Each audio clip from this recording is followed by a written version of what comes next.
So, story time muna tayo. Since kauwi ko lang at grabe, ang hirap na mag-commute ngayon dito sa Canada, sa Toronto to be exact.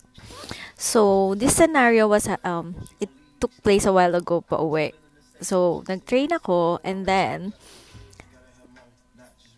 so pagpasok like, punuan kasi rush hour, it's office hours yung ano ko, pasok ko and uwi ko. And then, itong si Lady A sa loob, ayaw umusog. Ayaw nila umusog. Hindi lang siya actually. It's like yung crowd sa loob. Which is dapat umusog sila, 'di ba? Because they're blocking the door. So si Lady B, nakatabi ko, syempre she was so mad. Like, pinapausog niya yung mga tao sa loob. Syempre, affected si Lady A na nasa loob na may dalawang kids. Like, galit siya. Sabi niya, ba't daw siya uusog? Kasi pag umusog daw siya, siya na yung nasa likod namin. Which is parang wala kasing logic. Like, kasi when you're commuting, diba, people should know how to commute. Like, you have to give and take. And pwede kayo mag-usap ng parang bigayan lang kung may lalabas, papasok, ganyan. So, kaya nahihirapan yung mga commuters. Kasi nga yung iba, they're very insensitive. Gusto lang nila nasa tabi ng door, ay umusog, and whatsoever, kung ano man excuse nila or rason nila, kung ano man yun. And then, so, nung nasa loob na, hindi pa rin siya natigil. Like, galit na galit pa rin siya. Like, sinasabi niya na, bakit mo ako pinapausog? Bakit mo ako tinutulak? Hindi mo siya tinulak. It's just really crowded. And then, syempre, bilang sawsawera at nakikialam at nakikichismis ang lola mo, talagang na-involve ako kasi naipit nila ako, na-sandwich nila ako both. And then, nung na-sandwich nila ako both, like, hindi tumigil. Nagbangayan talaga. Barda sila doon. So, nakakainis lang kasi, parang, nakikita mo, parang babae nag-aaway, diba? Tapos sabi nung isa, nakita mo na may anak ako, kaya ayokong kasi gusto ko sila magkaroon ng enough space. Dalawa kasi yung boys ko. So, yung boys niya was, I think, around 7 and 10. Dalawa.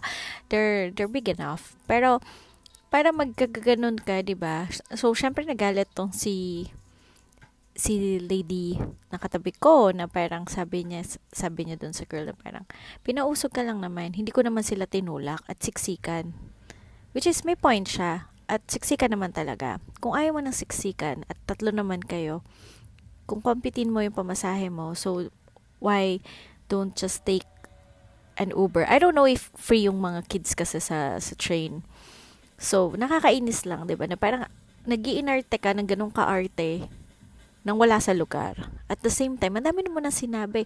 Ayaw tumigil, like she kept talaga talking, hindi siya tumigil. Sabi niya, may kids kasi ako, ganyan. Tas ganyan ka, para kang di mo kasi alam. Try mo ang dami sabi, like, pusi-pusi, ganyan pa siya, na baka walang pampato sa'yo, baka wala kang anak. Eh, di sabi nung isa, may anak siya. Kasi nga pareho silang babae, di ba?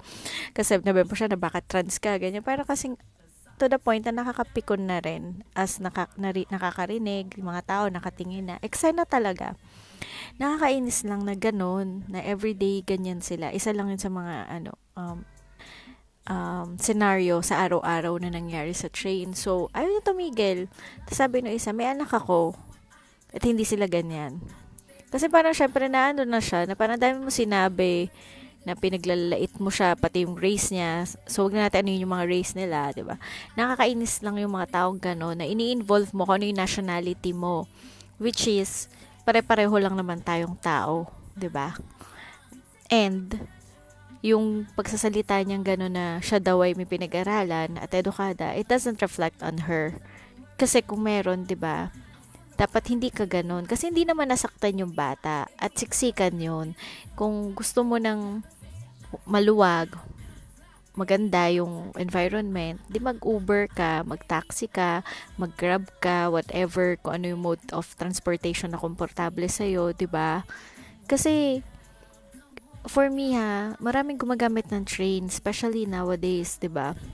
Kasi kahit may kotse ka, kung ganun, nasa city ka, ang hirap magdala rin naman talaga ng kotse, di ba? So, you have to choose your hard, your battle, and everything.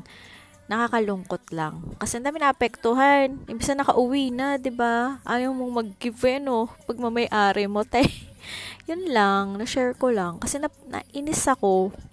Sobra. Minsan di ko na kasi sila pinapakailaman yung mga tao sa paligid. Like, kasi pagod ka na. There's too much already sa oneself natin, 'di ba? Tas ganun. So, doon ko lang na-realize na, alam mo, gusto mo umawat, pero baka masaksak ka pa, girl. Wag na. Kaya parang na-realize ko, may gawin kang mabuti, nakakatakot na kasi ikaw pa yung aatakihin. May gawin kang masama, 'di ba? Parang yung mga tao ngayon, they don't care anymore. They only care about themselves. Kasi nga, 'di ba, may gawin kang mabuti, mapapahamak ka. So, ang lesson learned ko lang for today, sana we all choose to be kind and nice. Yun lang. Yun lang. Share lang.